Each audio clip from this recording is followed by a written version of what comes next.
right, hello everyone. I think people are connecting to the audio.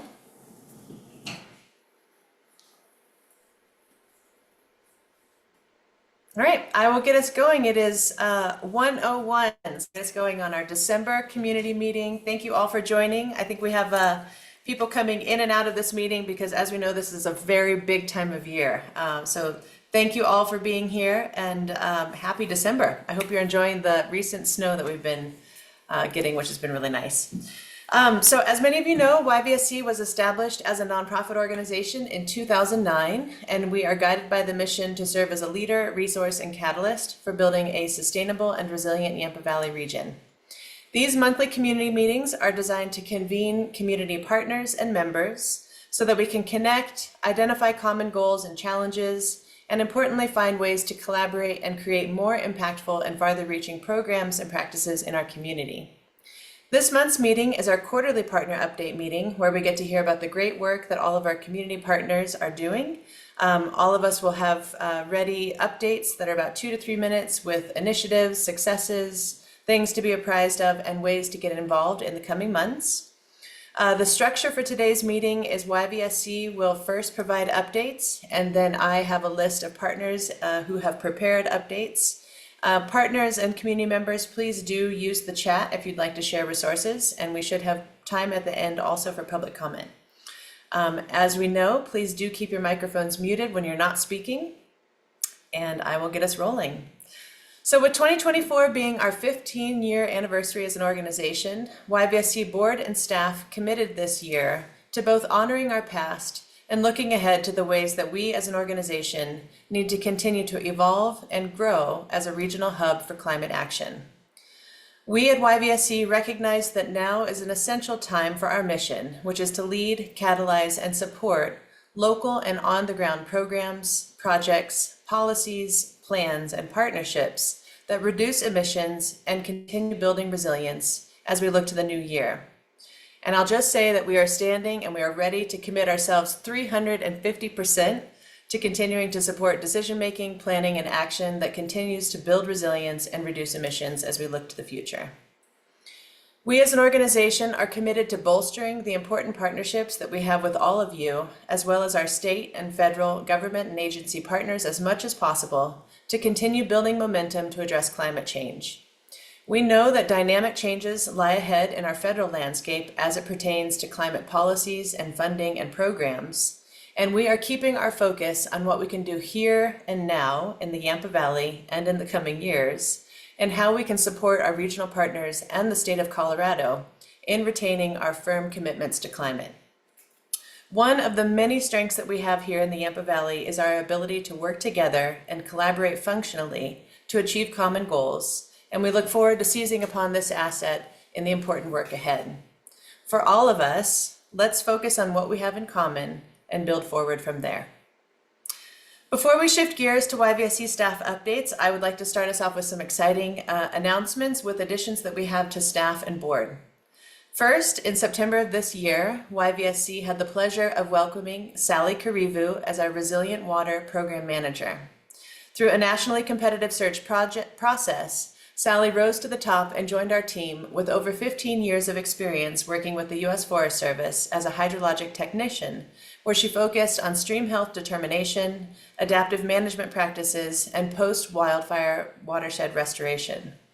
Prior to joining YVSC, Sally was working with Community Ag Alliance as their water coordinator, where she was helping with outreach to landowners to support riparian health project implementation and identification. She was also involved in water policy through the Yampa White-Green Basin Roundtable as their public education, participation, and outreach liaison, a role that she continues to serve in her work with us at YVSC. In her new role as Resilient Water Program Manager, Sally will be working with our team on growing the Y Basin Soil Moisture Monitoring Network, on advancing our urban water conservation programming, which we hold in partnership with the state of Colorado with the CWCB, Colorado Water Conservation Board, as well as City of Steamboat Springs, and also building strategic initiatives that advance resilient watershed planning, action, and collaboration. Sally holds her BA in Geography from CU Boulder and recently acquired her GIS certificate both of which she's now putting into the service of our community as a GIS lab instructor at Colorado Mountain College Steamboat Campus and elsewhere. In the short time that we've been able to work with Sally, her passion for the work, her extensive network of relationships with water users and managers in the Valley, and her project management capabilities have led her to hit the ground running here at YVSC, and we're delighted to have her. So welcome, Sally. Sally, maybe you can turn your camera on and give a little wave so people can see you. If you haven't had a chance to meet her yet, she's great, and I encourage you to reach out. Great. Also, I'll just say earlier this year, you might have seen that we had launched a search for our Resilient Water and Watersheds Director position. And I'm excited to share the news that we have filled this position, and the forthcoming director will be an incredible asset to YVSC in the Valley. And we look forward to announcing that individual's addition to our team early in the new year. So please keep an eye out for that. And last, I'd like to share the exciting news that we have a valuable new addition to our board of directors. We nonprofits know the great value that our board of directors bring to our strategy, our reach, and our impact, and it is my great pleasure to share that Lee White was recently voted unanimously by the board to join the YVSC board of directors. We at YVSC are delighted to have Lee's energy, policy, and finance expertise joining our board at this important time for thinking about the ways our energy systems, energy solutions, and creative financing mechanisms for clean energy projects can serve as important stepping stones to a lower carbon and more resilient future. Lee's first board meeting is coming up in January, and he is here on the call with us today. Lee is a municipal bond investment banker and managing director at D.A. Davidson's Public Finance Office in Denver. Previously, he was an executive vice president and manager for George K. Baum and Company at its Denver Public Finance headquarters, and he's been responsible for various practice areas focusing specifically on Colorado governments and infrastructure, higher education and nonprofit finance, as well as renewable energy project finance. He has been in the investment banking business for 41 years and is responsible for underwriting over $10 billion of municipal bonds and advising state, local governments, and higher education institutions on public finance. He has also financed a range of renewable energy projects in 4 states, spanning solar, wind, fuel cell, and methane capture technologies. He came to investment banking with extensive cabinet-level experience in state government under Governor Richard Lamb in Colorado. He was the executive director of Colorado Department of Administration in 1979 to 1980, and then executive director of the Colorado Office of State Planning and Budget in 1981 to 82. Lee received a Master's of Business Administration from Harvard Business School, a Master of City Planning from MIT, and a Bachelor of Science in Mechanical Engineering from Rensselaer Polytechnic Institute. Lee and his wife Suzanne split their time between their home here in the Yampa Valley and Denver, and we at YVSC are delighted to have Lee joining us in the Valley at this important time for solutions-oriented approaches to climate. Welcome, Lee, to the YVSC Board of Directors, and we look forward to working with you. And Lee, if you want, you are welcome to turn your camera on and give a little wave as well if you're there. And everyone, I do encourage you to please reach out and connect with Lee and his wife Suzanne. They are wonderful people, really important leaders across the state of Colorado. So we're excited to welcome them. So there's Lee. Thanks for that. I'm on Suzanne's line, as you can see, but hello, everybody. We're thrilled. Great. Thank you so much. Great. So at this time, it's my pleasure to turn us over to YVSC staff for updates. Starting us off will be Paul Boney, Energy and Transportation Director. All right. Thank you, Michelle. And thanks to all who are joining us for this last few days of the year. Normally, I would look backwards and kind of give you an overview of where we've been, but there's so much cool stuff coming in 2025. I thought I'd share sort of a what can you expect in January look. So first, one of the bigger projects we're going to undertake is our Colorado Energy Office Energy Efficiency and Conservation Block Grant, which was awarded, and we're currently negotiating the final details with the state. That is a $264,100 grant that will address the really urgent need we have to establish a robust and highly functioning built space electrification and weatherization program. And as you've heard many times on these calls, buildings are the single largest source of carbon emissions in Routt County and in the Valley. Specifically, this grant will launch a climate action plan, electrification and decarbonization plan. There's a lot of plans in that, but it basically will let us write the plan to meet the goals outlined in the CAP by 2050. And it has some other cool pieces in it as well. It includes money to develop an emissions tracking dashboard, which we currently don't have, so we can track progress as we go forward in CAP implementation. And then there's seed money at the tail end of the grant to begin implementation of the building electrification and decarbonization plan via community outreach and education, workforce development and training, and project implementation. So we're very excited to have that grant. We hope to have the negotiations with the state completed in early January. We're ready to launch a request for proposals, so that document's kind of sitting in launch mode.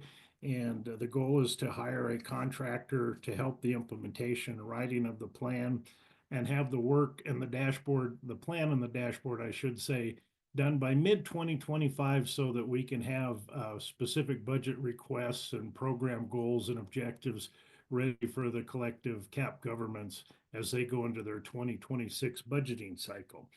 So stay tuned for more updates and information on that, but we're very, very excited to have that in play. The other thing, and this is one of the first projects I inherited when I came here almost 3.5 years ago now, is we have some exciting updates to our energy assessment program. So I'm going to call this the new and improved energy assessment platform. For those of you who have participated or followed that program, the barrier has been you had to spend your money up front, get your assessment done, and then apply to our partners, the Yampa Valley Electric Association, the City of Steamboat Springs, and get your money back. Well, thanks to those same partners, Energy Smart Colorado, and a big push from YVA, we're going to be able to offer a much lower upfront cost for energy assessments. So our goal is to reduce that barrier of having to write a big check up front.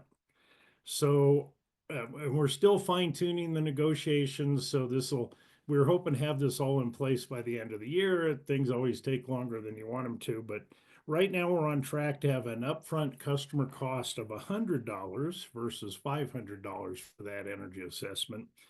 And then there's a federal refund of up to $150. So the only money you'd have to wait for is to get your $100 back would be your income tax filing for that calendar year.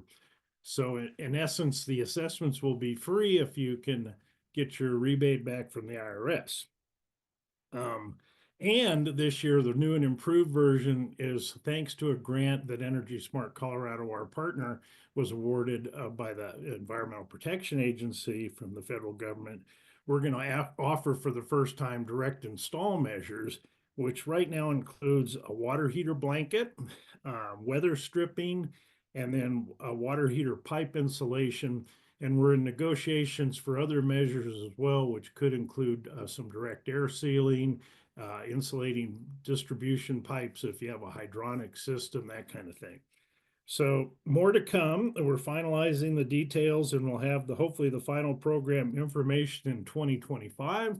But if you've been sitting on the fence waiting for your energy assessment, hopefully we'll get you to engage in that process early next year.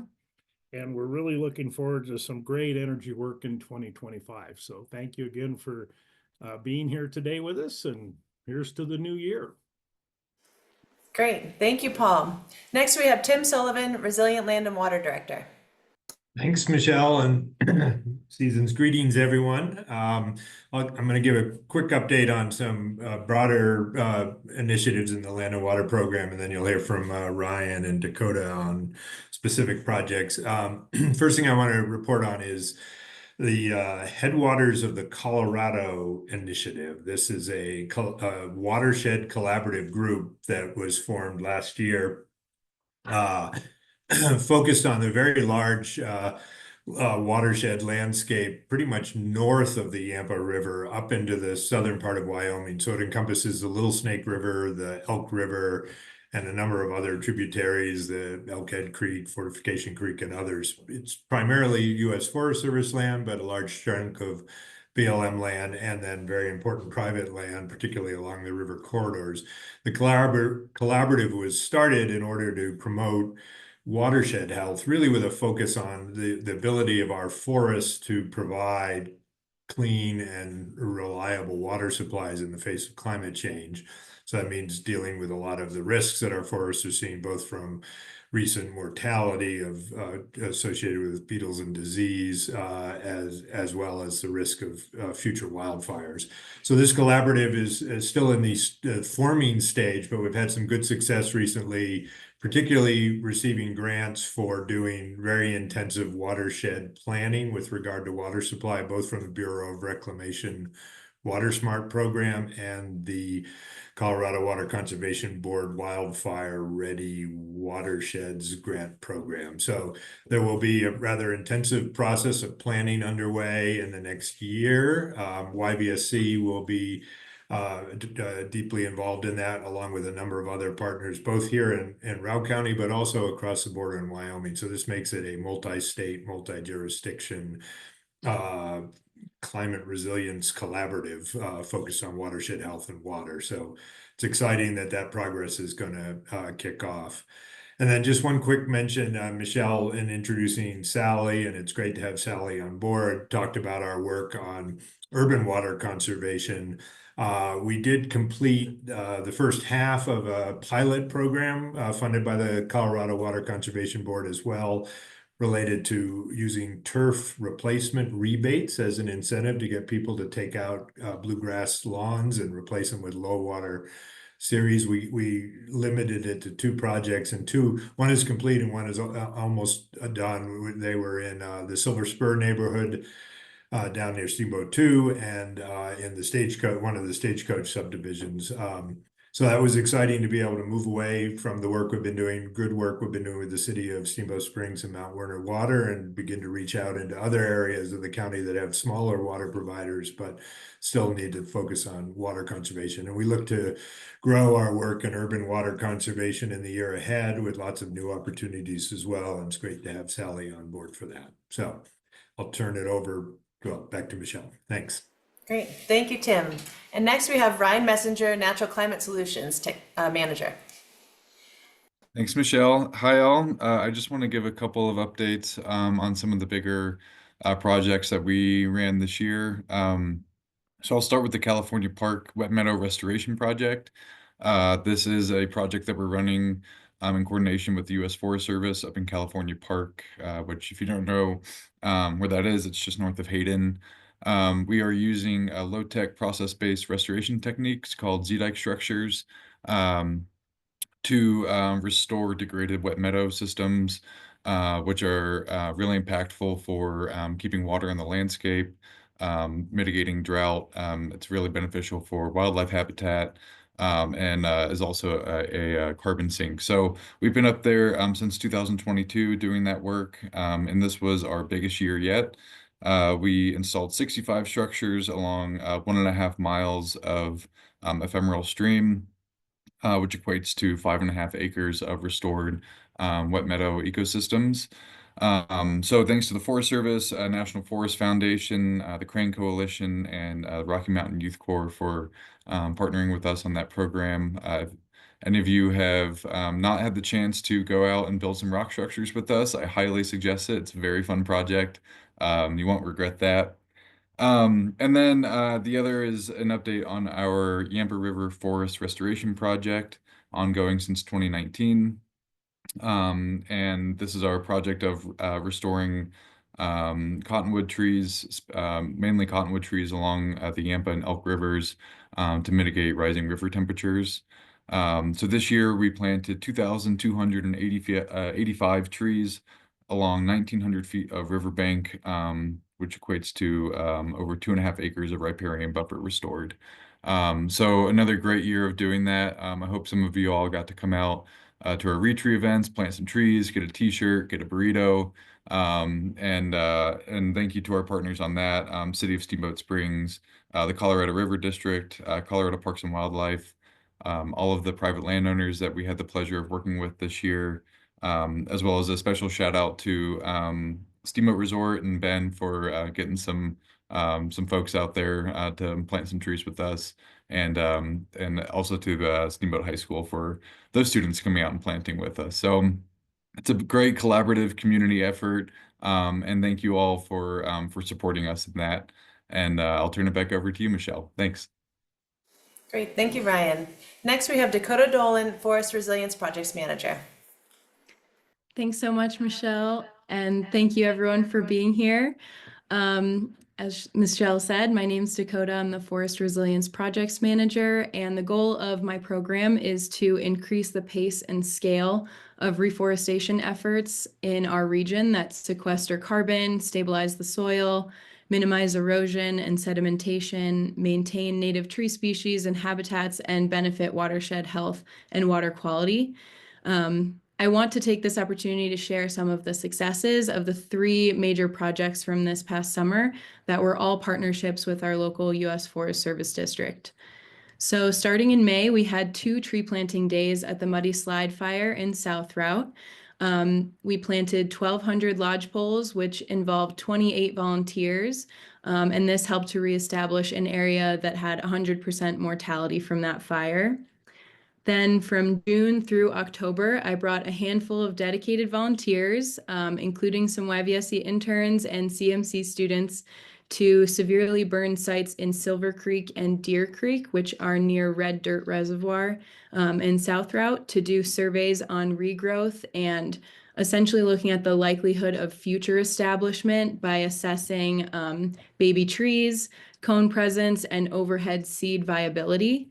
So from this, we collected data from 339 plots, which equates to 678 acres over 16 days of work.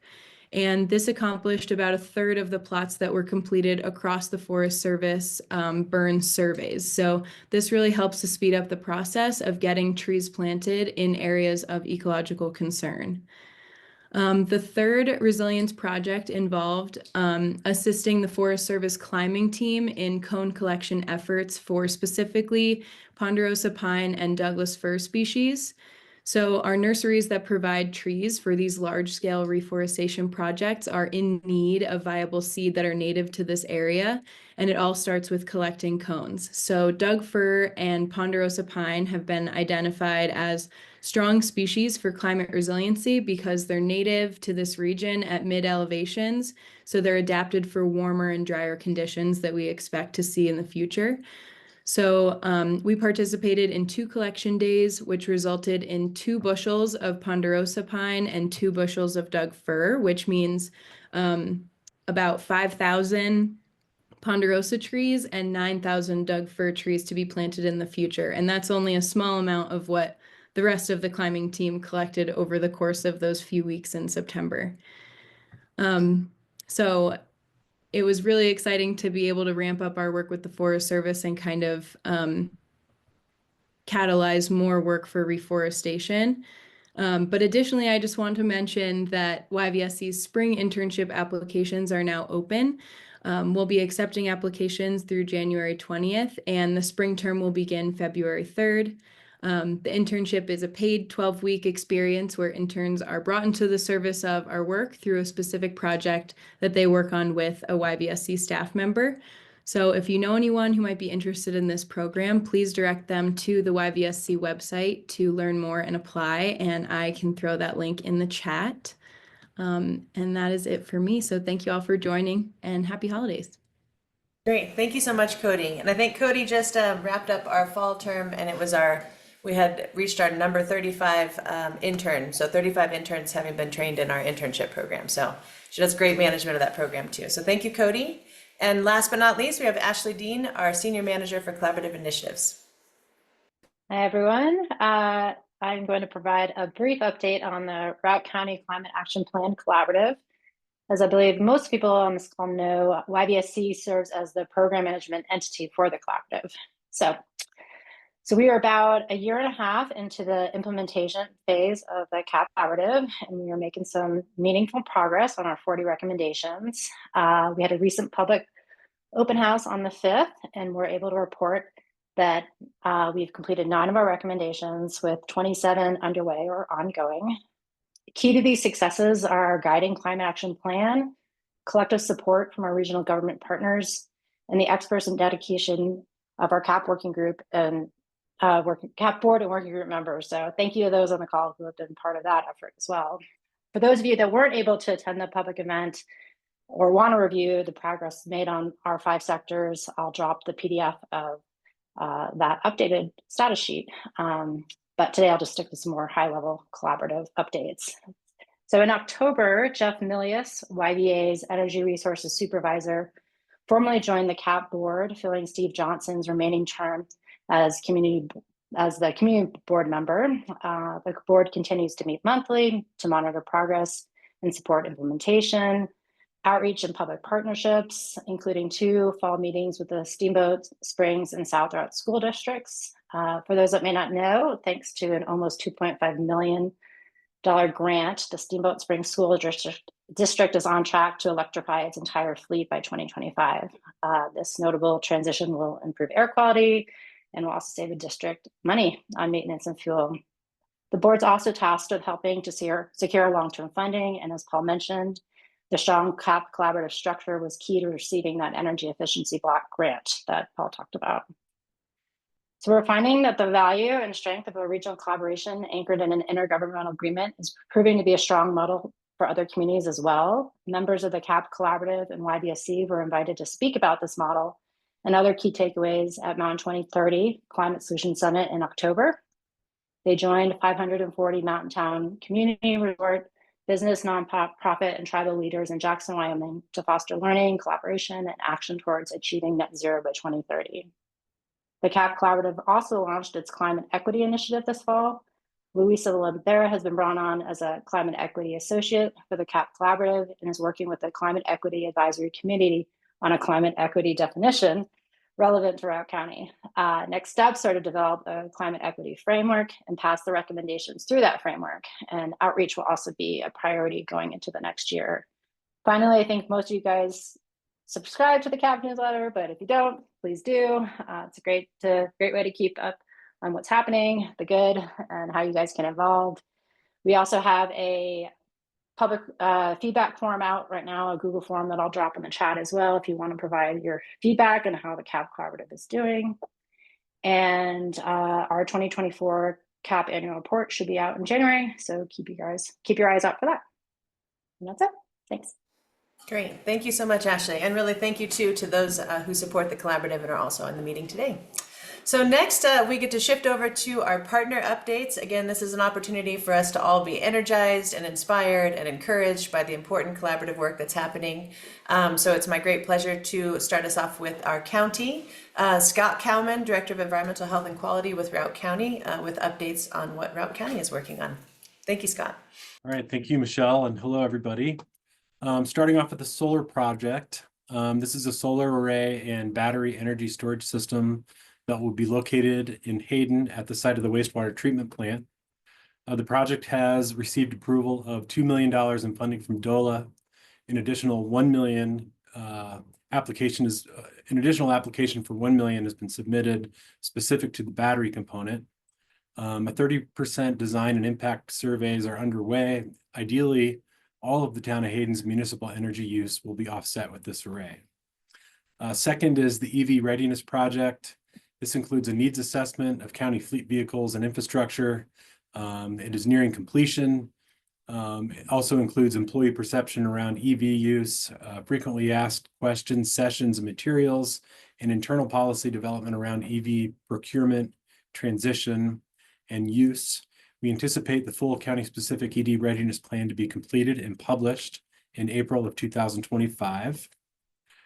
Finally, related to the Hayden Station closure, Routt County has initiated discussions regarding the closure of the plant. Routt County is among one of several interveners who participate in the process, provide input, potentially influence the Public Utility Commission decision-making process. Excel will be going through this process with an anticipated end date of August 2025. Many statewide organizations are also interveners, and we will be asking for broad community support for Routt County and our position once we make that position publicly known. So happy to answer any questions about those items. Thank you. Great. Thank you so much, Scott. And next we have Council Member Steve Muntean with City of Steamboat Springs City Council. Thank you, Michelle. I'm filling in today for Gail, and I wanted to give you an update on three areas. The first is the SSRA met last week, and we had a discussion about the GTC, the Gondola Transit Center, and we evaluated a number of different options, but we decided to pause the design process or progress until either the phase 2 geothermal study is complete and a determination is made on the feasibility of geothermal, or we find another feasible no carbon power source for the project snow melt until we can identify or validate that. We anticipate it's going to be about 6 months before we have this new information so that we can make a better decision moving forward.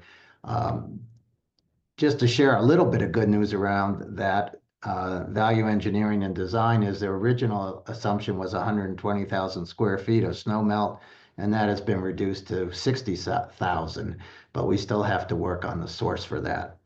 The second piece is around, we're collaborating with the Colorado Department of Public Health and Environment's Technical Assistance Program for in-depth consulting assistance to vet potential strategies to increase water or waste diversion through various solid waste licensing and franchising mechanisms. And this would include such things as a feasibility study to determine the best system for managing waste hauling within the city of Steamboat Springs, to include exploring volume-based pricing requirements and city contracted residential single hauler service, and utilizing the results of this study to provide a recommendation for city council moving forward. The other area is around the construction and demolition diversion study, which is currently underway with a consultant who is analyzing the results of the feasibility study and preparing to launch a market analysis that will focus on C&D materials from residential and commercial construction and demolition sites within the city. And the desired outcome of this effort is to identify key material waste streams from the building industry, to locate strategies for increasing C&D waste diversion from the top 3 to 5 materials that are generated, and finally, to research new construction, demolition, and remodel permits for the most recent years to understand material generation and the associated seasonality with that. So those are the three updates from the city. Great, thank you so much. And Councilor Muntean is also the alternate on the Climate Action Plan Collaborative Board. So thank you very much for joining us, Councilor Muntean, and I appreciate the updates. Next, we have Kevin Corona, Project Management Specialist with Town of Hayden. Hello, everyone. Happy. This week, the Town of Hayden is actually celebrating the success for a closure of its first lots in the Northwest Colorado Business Park, which is located near the Yampa Valley Regional Airport. What makes this development especially exciting is its focus on beneficial electrification through the use of geothermal energy. And we're actively collaborating with several builders to explore innovative ways to expand that geothermal energy usage, all while advancing our sustainable goals here in Hayden. If you have any questions or would like to learn more about the project, I can share a link here in the chat. And our town manager, Matthew Mendisco, is happy to assist with any inquiries or questions you may have. This is just the beginning. Exciting developments are ahead. So cheers to a new year and a greener tomorrow. Great, thank you so much for joining, Kevin, and for the updates. Next, we have Josh Hankus, Executive Director with the Routt County Wildfire Mitigation Council. Thanks, Michelle. Hi, everybody. I'm gonna just sort of recap our top 10 new things that we tackled this year. First one is Firewise Communities. This is a nationally recognized program that is run by the NFPA. It serves as kind of a starting line for communities who are really engaged in wildfire mitigation, and creates a good framework for them to kind of think about their future and set goals. So we went from 0 in 2023 to 4 recognized in 2024, and we've got 5 applications also working underway. So potentially as many as 9 within the next few months. Number two, our neighborhood wildfire ambassador program put 16 ambassadors through training with Fire Adapted Colorado, and they are currently up and running. Number three, we are up to a staff of 2. We hired a program manager earlier this year, Haley Cunningham, who many of you know, and she has worked out really great. I wish she could be on this call to receive her accolades, but a lot of our successes in 2024 were just a result of the increase in capacity and energy here. Number 4, we conducted regional community outreach meetings to talk about the CWPP and some of the resources available to residents here in Routt County, instead of doing like a centrally located all day on a Saturday meeting, which is how we had done those in the past. So we went from engaging approximately 40 to 50 people a year to being in front of about 200 people. So a good jump in public engagement with that initiative. Number 5, we hosted our first fundraiser. Smoke in the Air, it was called. It was a pickleball tournament, raised a couple $1,000s, but I think that the real successes there were we reached a new audience and people who didn't know who we were, and engaged, I think, 11 new corporate sponsors. So we've just picked up a lot of support in the community with that effort. Number 6, we rolled out our first resident rebate program. And in this program, residents could apply for some funding up to $500 to conduct mitigation activities around their own properties. Or if they are renters, they could engage their landlord, and we would help facilitate that communication. And so it was a pilot program. We started it a little bit later in the year, and again, it wouldn't have been something I could have entertained without Haley joining the team here. And we had the funding available, so we ran with that. We learned some good lessons. We will roll it out again next year, a little bit bigger and a little bit better. Number 7, we are working on a recovery playbook with some people on this call and some people who are not on this call, but that will be hopefully a valuable tool that we never need in the face of a catastrophic wildfire that goes through a community and displaces people. There are unfortunately enough lessons learned from other communities who have experienced such events that we felt it was important to start putting those pieces together more proactively, so that we're drawing on those lessons learned. And oftentimes, if you talk to people who have been through something like that, they'll tell you not to wait until it happens to start planning for it. So number 8, we developed a new community assistance grant with the BLM, which brings about another $100,000 a year into our organization, and enabled us to significantly grow our budget between 2023 and 2024, and supports a lot of the programs I've already talked about. And then number 9 and 10, we won 2 awards this year. One at the Colorado Wildland Fire Conference in Aspen, with one, I forget what the award was, but it was given to us by Fire Adapted Colorado, who we collaborate with on a number of different initiatives. And then we were included as a partner with the Wildfire Research Center, and they received a Governor's Award for High Impact Research. So those were our top 10. I would also report on our chipping program. We went from 125 participating households in 2023 to about 275 in 2024. So significant growth there. Next year, if you are one of those neighborhoods or one of those folks who did participate in that program, you probably won't be able to participate in the same way. We just can't scale that up on a sort of door-to-door basis. So we'll have regional collection points, unless, of course, you have a neighborhood wildfire ambassador in your neighborhood. And in those cases, we are intending to provide that door-to-door as an incentive for people to have ambassadors.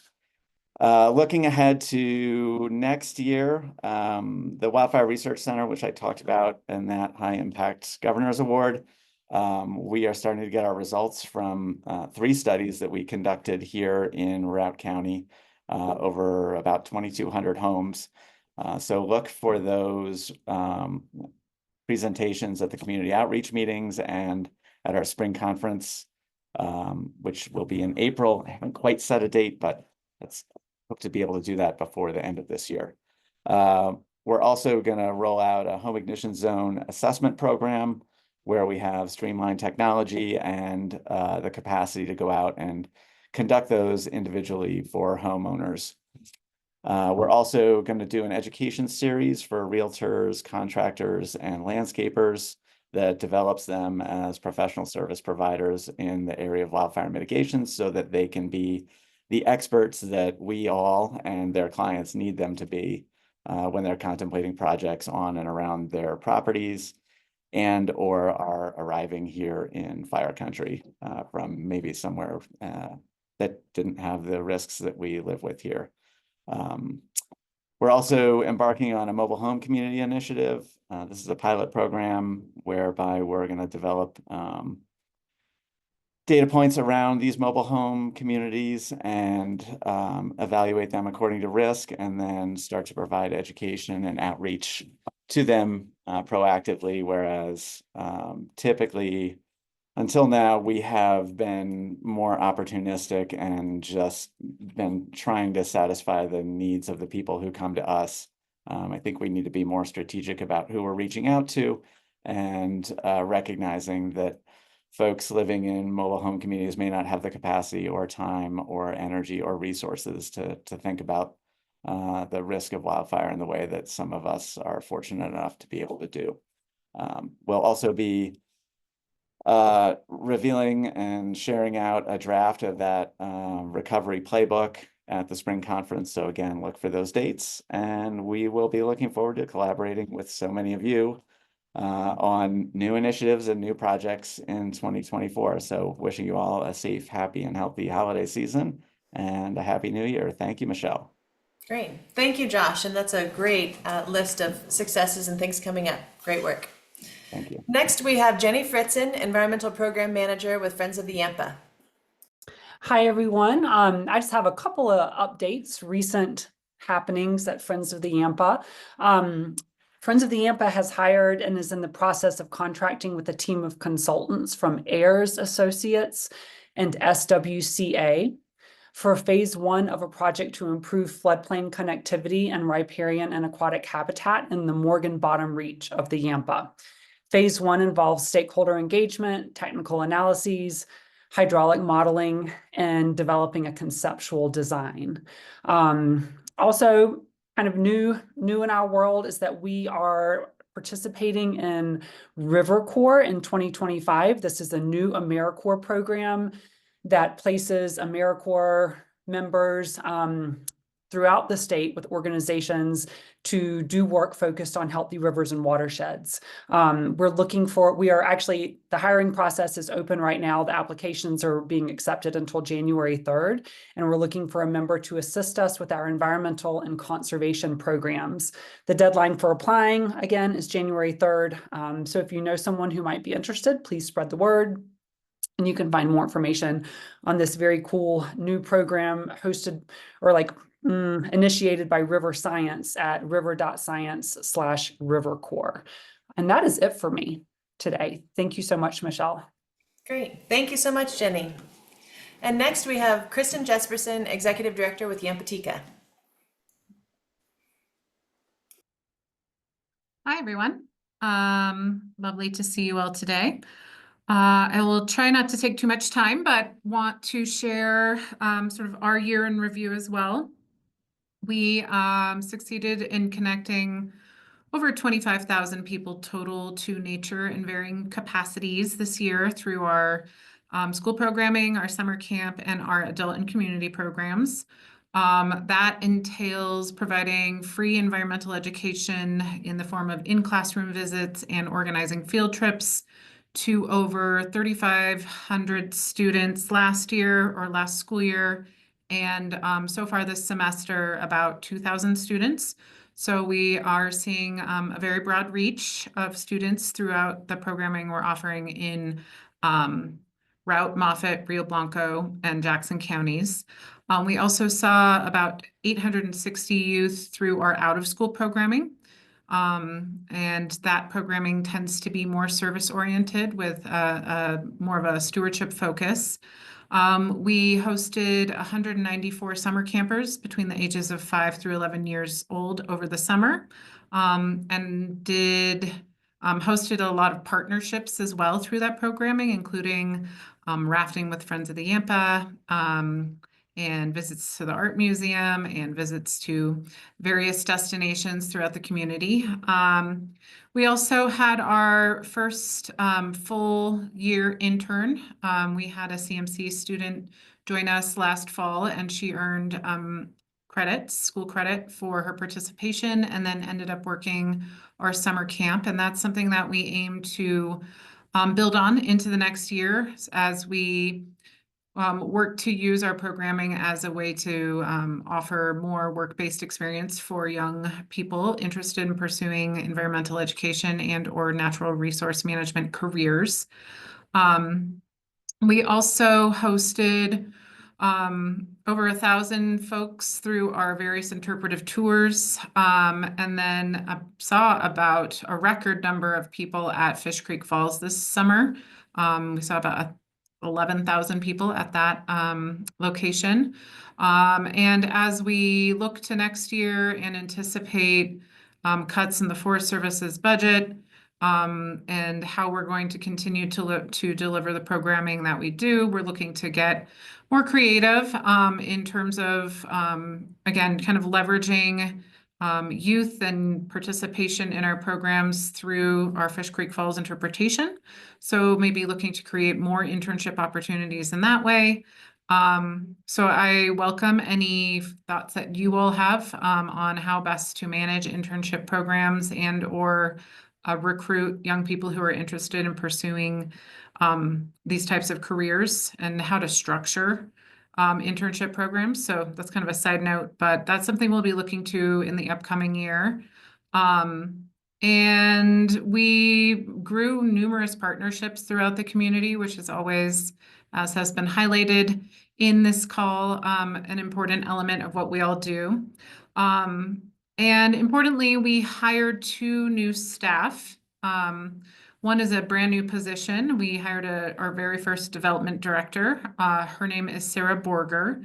She has primarily experience working in the private sector, helping with business development, event planning, and property management, but a lot of those skills translate over to the work that we're doing. So we're really delighted to have her and have that capacity. And then we filled our school programs manager position. The woman who we hired, her name is also Sarah Storm, and she's coming from an early education background. And she has worked with our summer camp staff for many years in a row. And she's going to help us, hopefully, launch our backpacking program that we will be offering next year, or next summer. So we have a lot of new initiatives on the horizon with a full staff and some capacity to help with fundraising. So I'm feeling very optimistic about that. And we also our registration for Blues Break Camp is open. So if you have any youth in your family who might need childcare over Blues Break, please do look to our website to register them if you're interested. And our winter programs have launched, although there isn't a ton of snow to be able to host those. So we have a full docket of programs this winter, including our Ski with a Naturalist up the resort and our typical uranium mine snowshoe tours, and House and Hill snowshoe tours, as well as mountainside snowshoe tours. And we will be continuing our Citizen Science After Dark tours with the Forest Service, through which we were doing boreal owl surveys. So that's another area that we're looking to grow in the upcoming year through developing and involving our participants in more data collection and citizen science, not only in being participating in the interpretive element of our work. And we have a lot more offerings But you can take a look at those at our website, and just want to say happy holidays. Thanks everyone for your time. Great. Thanks so much, Kristen. Yeah. And next we have Ben Cavera, Sustainability Coordinator with Steamboat Ski Corps and Resort. Thanks, Michelle. Happy holidays, everyone. At the resort, in mid-November, we launched the Employee Carpool Program. This is a program aimed at reducing Scope 3 carbon emissions and reducing parking demand at the resort. We did a study last winter and identified that on our busiest days, we have up to 600 single occupancy vehicles coming to the resort on our busiest days, and understand that given our parking supply and parking demand, we were in need of really creating a program that kind of helps counteract that. So we've developed the Employee Carpool Program. It's an app that we have developed through a company called Liftango. This app kind of just helps coordinate carpools for people at the resort. So it kind of aligns people who are coming to the resort at a similar time from a similar location, links them in a matched ride, and then provides them optimal routing to and from the resort. This is really helping us to reduce the amount of people who are kind of driving around looking for parking at the resort, and allows us to kind of increase our supply, as I'm sure many of you know that our supply can be limited at times. So as part of this program, we also encourage the community to, and specifically locals, to carpool or take public transportation to and from the resort. Things get busy during the holidays. As many of you know, the weekend or the week after Christmas and then the week after New Year's are really busy times at the resort. So if you are coming to the resort, please consider taking a carpool or taking public transportation. Additionally, this fall, we worked with one of the YVSC interns to look at our EV transition plan and identify some insights from our fleet on what kind of parts of our fleet are slated for transition and what additional infrastructure is going to be necessary to make that transition. And throughout that process, we've identified a fuel alternative for some of our vehicles that are more challenging to transition. And we are taking a look at renewable diesel as a potential opportunity for the resort. I've also worked with Paul Boney on this, and we are kind of looking at establishing a group that's interested in procuring renewable diesel to kind of reduce some of those premiums that come with transporting that material or that fuel up to Steamboat. So if anybody's interested in renewable diesel, the procurement of renewable diesel, or just interested in some details about renewable diesel, feel free to reach out to myself or Paul. We are both kind of looking at procuring that for the area. Otherwise, just happy holidays to everyone. I hope everyone's more prepared for the holidays than I am. That's great. Thank you so much, Ben. And our next two speakers are illustrating how collaborative we are as a community. They're sharing a screen. So we will begin first with Carolina Manriquez, lead forester for the Northwest area with Colorado State Forest Service. Hello, everyone. Thank you for having us. I don't have a ton of updates. Let's just do three. So one is that we are going to be hosting a legislative reception with a bunch of folks in February. So we might want to coordinate some messaging around forest products, forest industry, climate action plan. I can connect with a few of you. Maybe some of you can attend the event. But that is going to be hosted by the State Forest Service in conjunction with SAF and the CTIA, which is the Colorado Timber Industry Association. And so it's exciting and an opportunity to reach out directly to our representatives. Second, we are managing the third and fourth rounds of a couple of really big grants that are going to be due in the spring. One is the CWDG grant, which is, I think this is the third, I forget if it's the third or fourth round of funding for that, for communities that have CWPPs. And so if anyone's interested in collaborating or trying to tap into those funds again, please reach out. There's a process of elimination, or let's just do a process of inclusion to keep it more positive.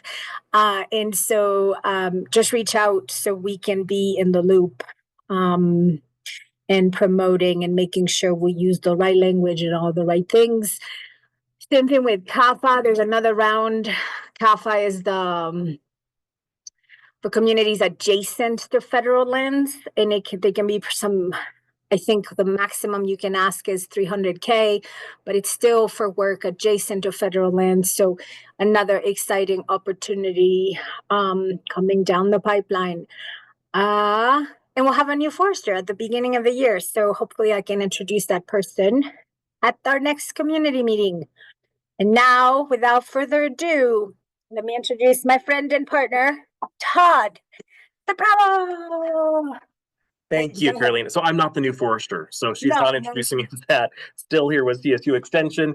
Couple things I want to update everybody on. Master Gardener training is in full swing, and what's really interesting is that our last Master Gardener meeting with the apprentices and the veterans is they are excited about additional education on wildfire mitigation. So when we do home site visits for gardening issues, we can start incorporating more home ignition zone conversation. And they'd also like additional education on, we're doing more and more through the university on low flammability plants. And of course, we've always done a big push for native plants, but we're trying to figure out, and I'm trying to figure out how we're going to start working with the term Yampascaping with you all and making sure that the master gardeners and you all, we're all speaking from the same playbook and using the same wording so that really resonates with residents of the Yampa Valley. Would also like to know how thrilled and excited I am for two things.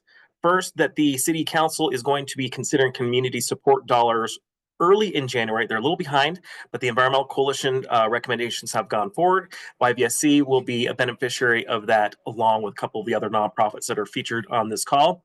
And the thing I'm really excited about is for you all to get your tax bill in January.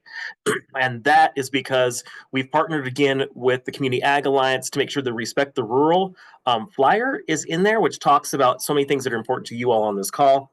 We've revitalized it, refreshed it. And we've got some additional online resources with QR codes. So when you've opened your tax bill and you want to know more about rural land management, you click on your QR code with your phone. It takes you right to our Guide to Rural Living and other resources. Also excited the Routt County Weed Program has an additional flyer. We've had some funding to do 2 inserts, educational inserts in the 2025 tax bill. And of course, we're trying to advocate for native plants by getting rid of the noxious weeds that plague some of our private and public lands in the county. Thanks, Michelle. Mary to all. And Tiffany just had a baby just last week. So congratulations to Tiffany and Kelly Carlson on the birth of their beautiful baby boy. Mary. Happy holidays, everyone. Thank you so much for having us. Thank you for joining. It's great to have you both. And Todd, thanks for the enthusiasm around tax bills. I mean, where else do you get exciting updates about things to look forward to for that? So Carolina and Todd, thank you so much for joining us after your meeting together. It's great to see you. Michelle, are we excited about getting such great information on our taxes, right? I know. It's great. It is. I'm excited. All right. Thank you both. And next we have Kevin Booth, Airport Director with Yampa Valley Regional Airport. Thanks, Michelle, and thanks for the opportunity. Do a brief look back and then today, and then a little look forward for everybody today.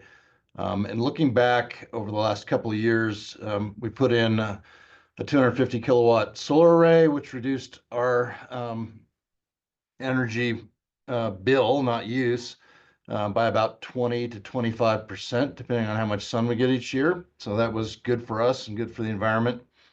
We replaced all our legacy windows with more thermally efficient windows in 2020.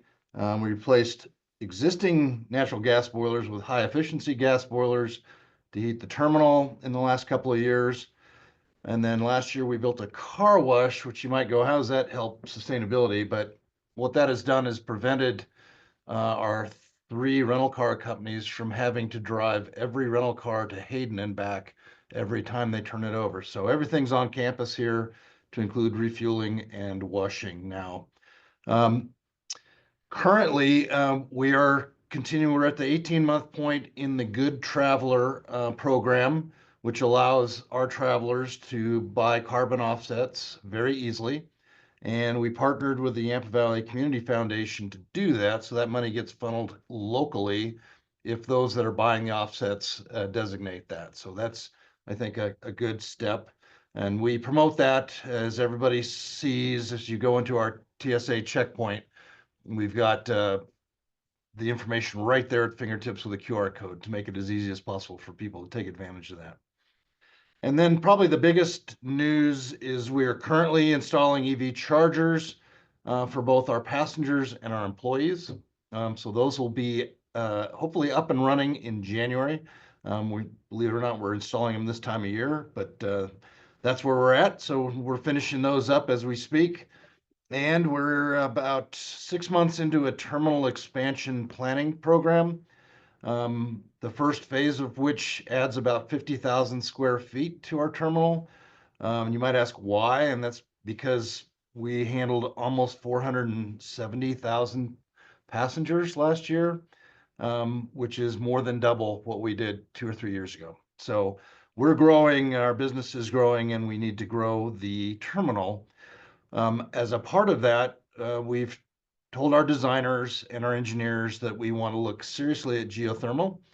We have a good plan. It looks like it's viable. The terminal expansion will be adjacent to our main parking lot, so we can put the wells in the main parking lot, and they'll be just adjacent to the new expansion. So it looks very positive that we'll be able to do that. And we're going to be thoughtful in how we size that. So we intend to size it to retrofit the existing terminal to geothermal, and the phase 2 expansion on the other end of the terminal will also. So all the mechanical, all the pumps, the field itself will all be sized for a terminal that will eventually be more than double the size that it is today.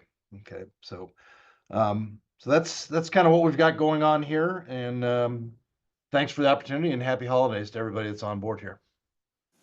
Kevin, thank you so much, and that's super exciting. And I also have to say, if anyone is there, and Kevin, if you'd allow it, Kevin has like such an amazing view out his window in his office. So he gets to feel like Maverick every single day. But Kevin, your leadership there and really looking for efficiencies and ways to grow, for capacity and looking at energy solutions like geothermal is really important, and we all appreciate it. So thank you so much for joining us. Thanks, Michelle. Yep. Next we have Owen Yeager, if he is on. I don't know if Owen, if that's you calling in, but we have Owen Yeager is the Northwest Regional Manager of External Relations at Colorado Cattlemen's Agricultural and Land Trust. If he's not that number, I will just say to those of us who have the pleasure of knowing Owen, he has accepted a position in Montana. So very sadly, we're losing Owen from the Valley, but he's been just such a great partner for Cattlemen's, and so we're sad to see him go, but he's moving on to a development position with a nonprofit based in Montana. So if you see him, I think he's taking off in a couple of weeks, but please tell him congratulations and thanks for being here. But he was gonna try and pop on it too, but I'm not seeing him. So we can go to public comment. If anyone has any public comments, that is the end of our lineup of prepared comments. Does anyone have anything they want to share for public comment?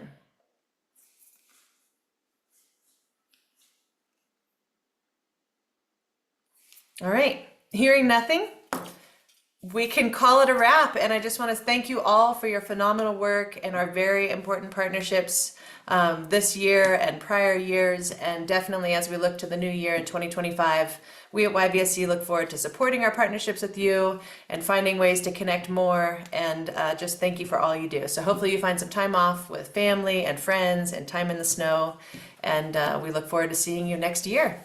Take good care.